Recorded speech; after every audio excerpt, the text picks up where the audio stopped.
요즘은 참 결혼 가을이 되다 보니까 결혼을 참 많이 합니다. 그래서 축의금 나가는 게 저 같은 경우 장난 아니게 많이 나가고 있습니다. 이렇게 결혼식에 정말 축하해야 되고 또 그분들을 정말 축복하고 그렇습니다.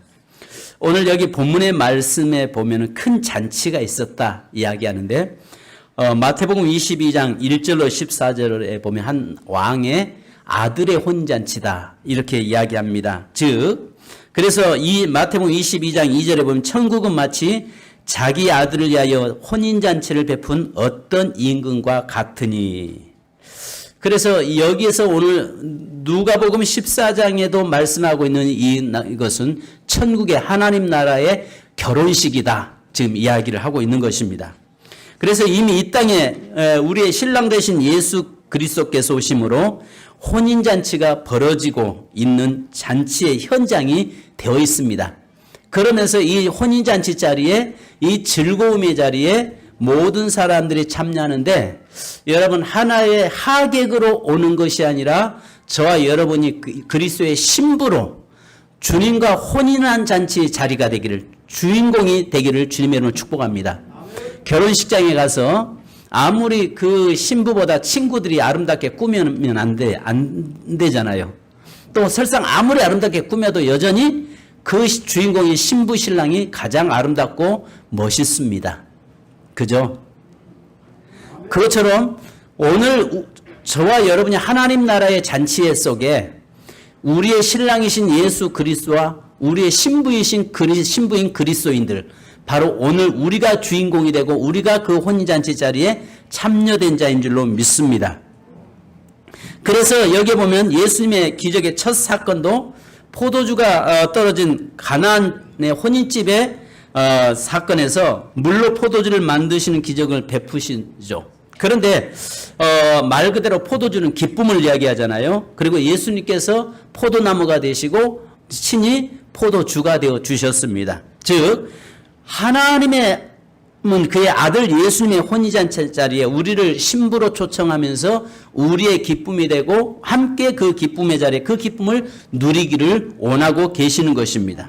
그래서 마태복음 22장 11절에 보면 임금이 손님들을 불러 보러 들어올세 거기서 예복을 입지 않은 한 사람을 보고 이야기합니다. 그러니까 초청받았는데 전부 다 예복을 입고 있는 거 보면은 전부 다 그리스도의 신부로 초청받았다 그 말입니다. 그러니까 오늘 저와 여러분이 이미 예수 그리스도의 이름으로 구원받고 하나님의 자녀로 나라의 백성으로 이제 예수 그리스도의 신부된 우리가 이 잔치의 자리에 참여했음에 내가 그 자리에 있음에 우리는 기뻐해야 되는 줄 믿습니다.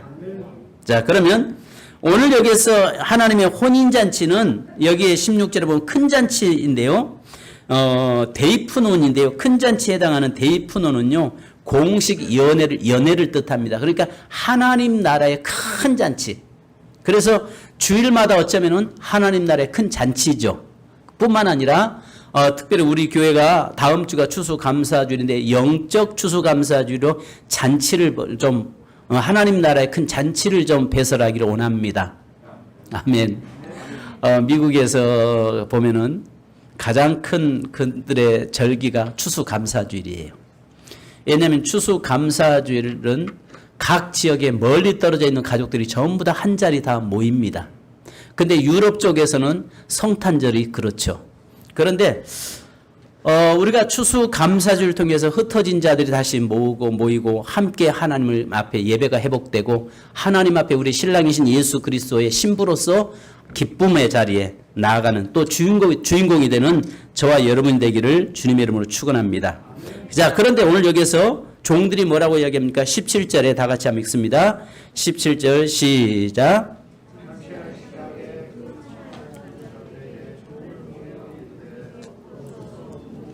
다 준비되었으니 모든 것이 다 뭐 했다고요? 준비되었다는 것입니다. 하나님의 나라 잔치가 이미 준비되었다는 뜻입니다. 지금이 하나님 나라 잔치에 참여할 때라는 것입니다. 그러므로 미루지 말라는 것입니다. 이미 하나님께서 모든 잔치를 배설해 놨는데 여기에 지금이 그 때라는 것입니다. 그래서 우리가 고린도후서에 말씀한 것처럼 보라 지금이 구원의 날이요 은혜 받을 때라고 이야기합니다. 그러니까 지금 내가 그 혼인잔치 자리에 참여할 자가 되어야 되는데 저와 여러분 그 자리에 참여했습니다. 할렐루야. 그런데 아직도 참여해야 될 자가 많이 있다는 것입니다. 자, 그런데 오늘 여기에서 이야기하고 있는 것이 있습니다. 앞에서 이야기하고 있는 세 부류의 사람, 결혼해서 못 간다, 뭐 소를 사서 못 간다, 그 다음에 밭을 샀기 때문에 못 간다, 이런 것들은 이야기하는 것은 유대인들을 이야기하는 것이고, 그리고 나가서 전하라 이야기했을 때 가난한 자, 저는 자, 눈먼 자, 이런 보지 못하는 자, 이런 연약한 자들은 바로 이방인들을 이야기하고 있습니다. 그러니까 저와 여러분은 여기에서 이미 이 잔치의 자리에 초청받았고 참여된 자가 되었습니다. 그런데 아직도 구원받아야 될 자가 지금 세상에는 많이 있다는 것입니다. 자, 그런데 오늘 하나님께서는 우리에게 말씀합니다. 나가서 종들을 통해서 사람들을 초청하라고 이야기하는데 첫째는 18절 보니까 호락호락하지 않다는 것입니다. 세상은 결국 내가 원하는 대로 다 되지 않는다는 것입니다. 전도처럼 힘든 일이 없어요. 그죠? 전도 쉽습니까? 여러분, 전도처럼 어려운 건 없습니다. 세상은 호락호락하지 않다는 것입니다. 왜냐하면 복음 전한 자마다 다 전도되고 돌아오고 인도된다면 얼마나 좋겠습니까? 그런데 그렇지 않다는 것입니다. 이것을 하나님은 잘 알고 계셔요. 오늘 우리가 전도 그렇다고 해서 포기해서는 안 된다는 것입니다. 그러니까 한 영혼 구원시키는 것이 얼마나 힘들고 어려운가를 이야기하고 있습니다. 전도는 내 마음대로 되지 않습니다. 자, 그래서 마태복음 21장 33절로 38절에 보면 포도원 농부의 비유가 나옵니다. 거기에 한 주인이 농부들에게 포도원을 맡겨놓고 먼 타국에 가잖아요. 그러면서 이 세를 받기 위해서 종들을 보내는데 전부 종들 때리고 핍박하고 돌려보냈습니다. 그래서 이 주인이 생각할 때 내 아들을 보내면은 저들이 그 세금을 그 모든 그 소출의 일부를 돌려줄 것이다 생각을 합니다. 그런데 그 농부들 얼마나 악한지 이런 생각을 하잖아요. 저 주인의 아들 저거만 없애버리면 이 모든 것이 우리 것 되지 않겠느냐. 그러면서 그를 죽였다라고 이야기합니다. 그럴 때 그 나라의 그 주인이 군대를 이끌고 와서 그들을 전부 멸하겠다라고 말씀합니다. 이 말이 무슨 말이냐? 정말 구원이 있고 축복이 있음에도 불구하고 사람들은 그것을 인정하지 않고 받아들이지 않으면서 그 복음, 여러분 예수 믿는 그 복음 속에 얼마나 능력이 있습니까? 그러니까 십자가의 도가 세상 사람에게는 미련해 보이지만 구원받은 우리에게는 하나님의 능력이 되잖아요. 그러니까 하나님의 능력이 되는 그것을 그들은 알지 못해요. 그러니까 사단은 그 길을 막아버려서 호락호락 거기에 넘어가지 않도록 만든다는 것입니다. 1차적으로 사단이 그 사람들을 붙잡고 있어서 예수 믿는 것을 옳지 않는다는 거죠. 그래서 세상은 호락호락하지 않다는 것. 그러나 두 번째는 여기 보니까 18절로 20절에 보니까 핑계대는 시대라는 것입니다. 뭐 하는 시대요? 핑계가 많은 시대에 우리가 살고 있습니다. 세 가지의 사람을 이야기하고 있죠. 밭을 샀음에 여기 18절에 보니까 밭을 계약할 때 이미 밭을 살펴보았으므로 다시 밭을 돌아볼 이유는 없습니다. 그런데 여기에 이 사람 핑계대죠. 소를 샀음에 19절에 보니까 이미 소를 살 때 확인해 보지 않고 사는 사람은 없습니다. 그러므로 이미 구입하여 자기의 예양간에 둔 소를 다시 확인하는 일은 결코 잔치에 참여하지 못할 급한 일이 아닙니다. 세 번째는 나는 장가 들었으니 이야기는요. 지금 결혼식을 한다는 말이 아닙니다. 결혼한 지 이미 얼마 안 된 신혼이니 아내를 두고 갈 수 없다는 것입니다. 자신의 결혼식에는 상대가 와주었는데 자신은 그 결혼식에 가지 않는 잔치에 갈 수 없다고 이야기하고 있는 그 모습이 정말 악한 거죠. 자, 그런데 여기에서 이야기한 것처럼 많은 사람들이 핑계댑니다. 여러분 왜 전도하다 보면 뭐라고 이야기해요? 전에 예수 믿다가 중단한 사람들 보면 뭐라고 또 이야기해요? 교회 다시 교회 나오세요 하면은 핑계거리가 다양하게 나타나고 있어요. 그러면 세 번째는요, 세상은요, 어쩌면 보면 열심히 사는 시대입니다. 나름대로 열심히 살다 보니까 정작 가야 될 그 축복의 자리를 놓쳐버리고 가는 경우가 많습니다. 여러분, 일주일 동안 정말 열심히 사셨잖아요. 열심히 안 사셨어요? 나름대로 아침부터 저녁까지 열심히 사셨어요. 여기에서 그러면서 내가 무엇을 했고 내가 무엇을 해야 한다는 것을 잘 알고 있습니다. 그러면서 나름대로 열심히 사는데 그러나 정작 놓쳐버리는 것이 하나가 있어요. 그것이 무엇입니까? 가장 중요한 놓쳐서는 안 될 그 신랑의 혼인 자리에 초청한 그것을 놓쳐서는 안 된다는 것입니다. 자, 그러면 여기에서 보니까 나는 밭을 샀음에 불갑을 나가봐야 하기 때문에 참석할 수 없다라고 이야기합니다. 요즘 말하면 나는 직장이나 혹은 사업장에 나가봐야 하기 때문에 참석할 수 없다는 것입니다. 나는 소 5개를 샀음에 시험하러 가야 하기 때문에 참석할 수 없다. 이 말은 요즘으로 말하면 단체나 모임의 장을 맡아서 그 일을 해야 하기 때문에 참석할 수 없다는 말입니다. 명예가 굉장히 귀하게 느껴질지는 모르겠지만 명예도 일시적인 거라는 것을 우리에게 보여줍니다. 또 나는 장가들어서 참석할 수 없다. 이 말은 뭐냐면 아시는 것처럼 각자 나름대로 취미생활이나 여러 가지 레저 스포츠 이런 것들 때문에 참석할 수 없다는 것입니다. 즉 일주일 동안 난 열심히 살았는데 주일만큼은 좀 쉬고 싶다. 나는 주일날 좀 쉬어야 되기 때문에 갈 수 없다라고 하는 사람들이 우리 주위에 너무 많습니다. 그죠? 여러분도 열심히 살았어요. 주일날 되면 피곤해요. 그러면 심지어 말해요. 에이씨 왜 이렇게 빨리 오는 거야? 주일날이 왜 이렇게 빨리 와? 그죠? 그러니까 나름대로의 뭘 이야기하냐면은 여러 가지 열심히 세상 살다 보니까 정말 나름대로 열심히 살아가면서 나름대로 취미생활도 하고 나름대로 어떤 사업이나 생활, 직장생활을 열심히 했어요. 근데 문제는 정작 붙잡아야 할 것을 놓쳐버리고 산다는 게 이게 어리석음입니다. 그잖아요. 우리가 누가복음 16장에도 그런 말씀 하잖아요. 어떤 사람이 하는 것마다 요즘으로 벤처기업을 운영을 하는데 너무 잘 되잖아요. 너무 잘 되니까 이 사람이 돈을 어디다 쌓아둘 곳이 없으니까 창고를 짓고 뭐라고 얘기합니까? 내 영혼아 먹고 즐기고 마시자. 이것을 다 쓸 데가 없다라고 이야기하고 있습니다. 우리는 여러분들은 돈이 없어서 그렇죠. 가진 사람들은요 넘치잖아요. 있는 사람들은요 어디다 쓸 줄은 몰라요. 잠깐 인터넷에 보니까 옛날 그 장영자 씨 그분이 하루에 생활비가 한 달 생활비가 3억 6천만 원씩을 썼다고 그래요. 옛날 그때가 벌써 한 20년이 넘었잖아요. 그러니까 전두환 대통령 때 시절이니까 한참 됐죠. 그때 이 사람이 3억 6천만 원씩 한 달 생활비를 썼다는 거예요. 그런데 요즘 있는 사람들은요. 로지야. 그러니까 요즘 있는 사람은요. 쓸데없이 심지어는 어느 정도 쓰냐면은 그 강아지 침대를 사는데 1,000만 원짜리 침대를 강아지를 위해서 놓아주는 시대에 있는 사람은 그렇게 많아요. 그런데 성경에서 뭐라고 그 사람들 보면 나름대로 열심히 산 사람들이에요. 어떤 일확천금 어느 순간 투기해서 한 것 했는지 모르겠습니다만 나름대로 그 사람들을 물어보면 자기는 열심히 살았다고 이야기합니다.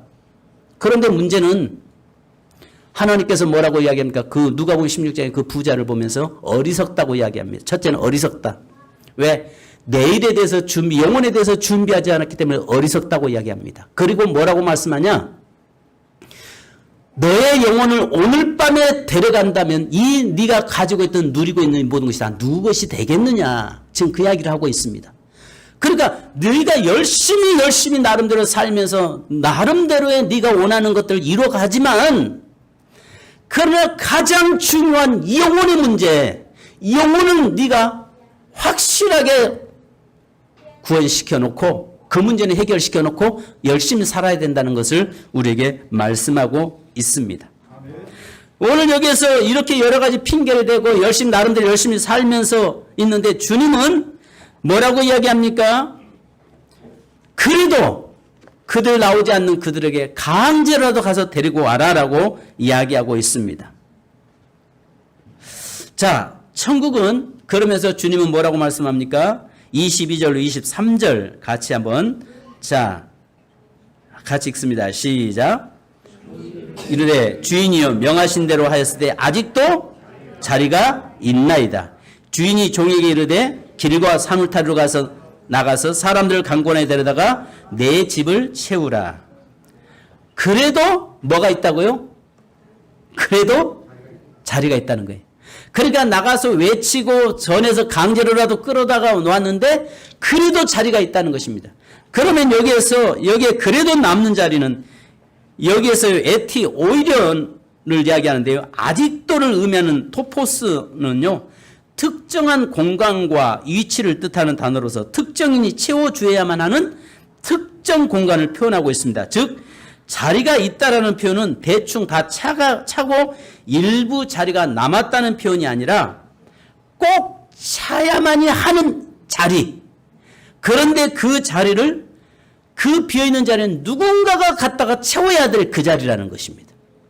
그러니까 반드시 채워야 될 자리인데 이 자리는 누군가가 반드시 데려다가 채워야 될 그 자리라는 거예요. 그것이 바로 천국이라는 겁니다.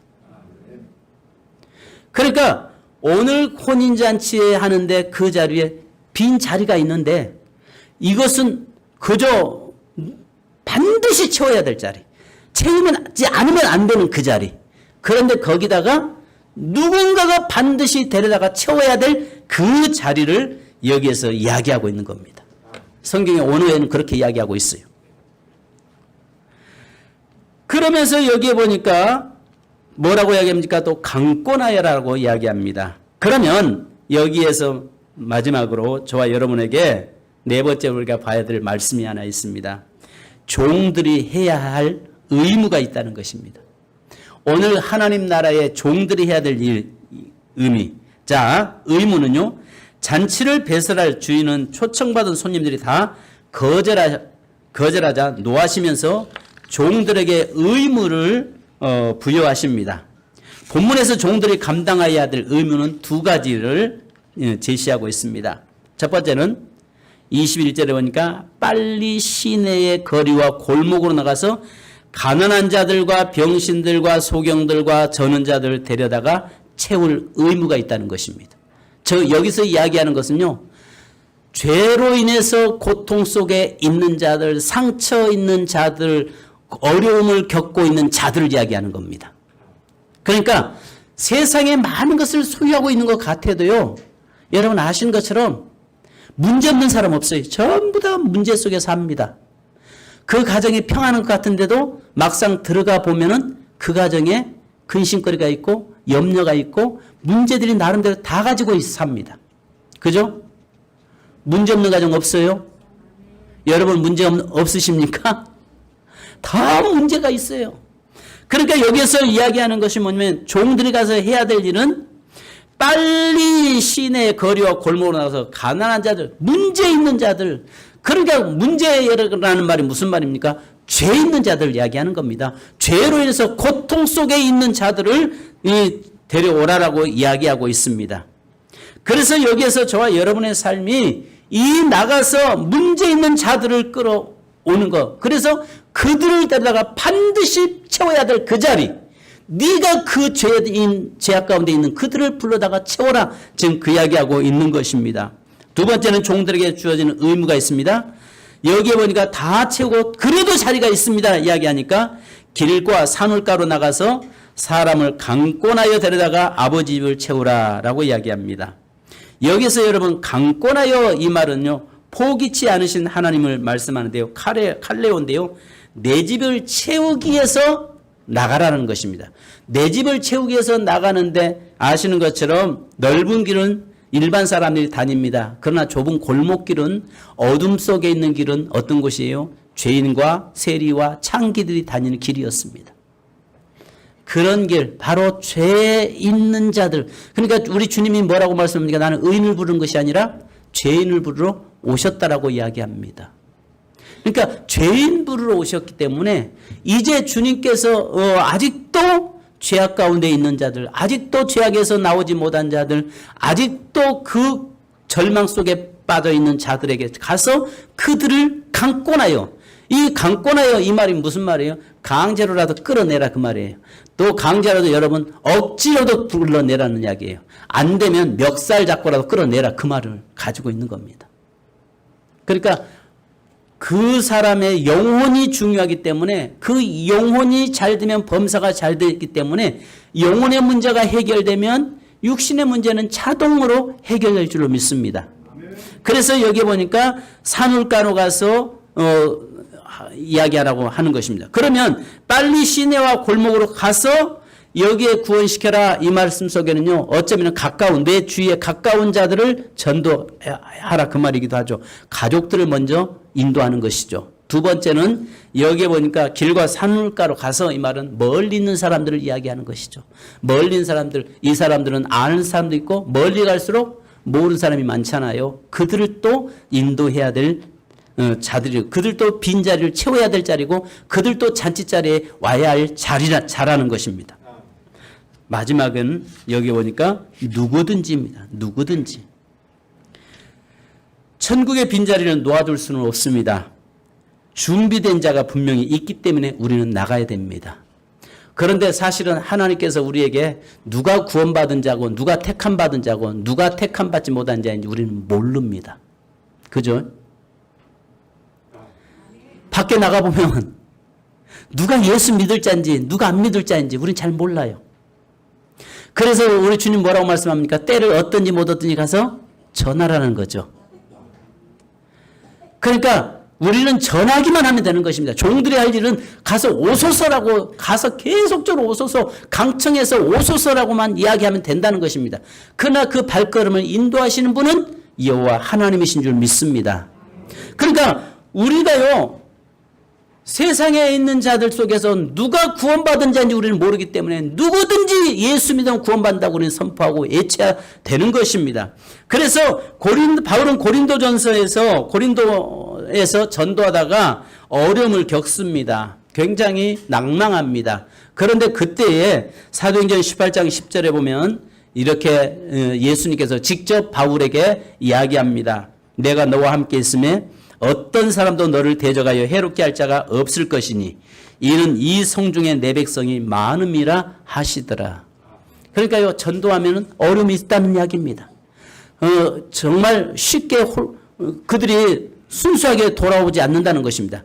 그럼에도 불구하고 전도하다 보면 핍박과 박해가 있다는 것입니다. 그런데 주님께서 뭐라고 합니까? 내가 너와 함께 하겠다는 것입니다. 뿐만 아니라 이 백성, 이 성 안에는 하나님의 예비된 영혼들, 이미 구원받아야 할 영혼들, 하나님의 백성이 많이 있다는 것입니다. 사랑하는 여러분, 대전시에 교회가 2,800개의 교회입니다. 대전 인구가 150만에서 지금 줄어서 140만 정도로 지금 줄어들었습니다. 그리스도인들이 31만 명이라고 이야기하는데 사실은 그러지 않습니다. 거의 한 25만 명 정도 됩니다. 그런데 이 140만이라고 하는 대전 시민 속에 하나님께서 전도하다 보면 핍박도 있고 박해도 있겠지만은 그 속에 하나님께서는 이미 택한 백성, 당신의 자녀들이 곳곳에 많이 있다는 것입니다. 그러니까 너는 두려워하지 말고 염려하지 말라. 내가 너와 함께하고 너희가 가서 전하고 선포하면 이미 준비된 영혼들은 그들은 내가 인도할 것이다 라고 말씀하고 있는 것입니다. 여러분, 중요한 것은 안 해보고 못한다고 하는 것보다 해보고 못한다라고 이야기해야 되지 않겠어요? 처음부터 나는 못해요 해버리면 이거 참 골치 아픈 거죠. 아니, 했는데 안 됩니다. 이게 뭐예요? 이 달란트 비유 아니겠어요? 한 달란트 받은 사람은 아예 처음부터 그냥 당신은 악한 사람이라 만약에 이윤을 남기지 않으면 분명히 내게 화가 있을 것 같아서 그냥 땅에 묻어두었습니다. 한 달란트 받은 사람처럼 아예 못합니다라고 해버리면 이거 골치 아픈 겁니다. 그런데 2달란트 받은 사람과 5달란트 받은 사람은 해보니까 하니까 뭐해요? 되더라는 것입니다. 해보니까 하나님께서 2달란트가 4달란트가 되고 5달란트 받은 자가 10달란트로 남겨지더라는 것입니다.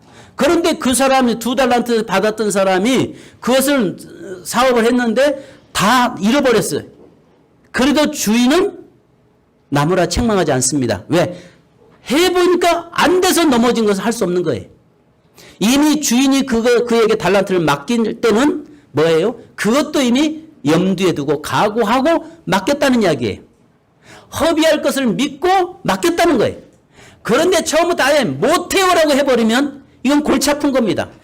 그래서 여기 주님은 그 사람을 책망하는 겁니다. 여러분, 되든 안 되든 해보고 된다 안 된다 이야기하자 말이죠.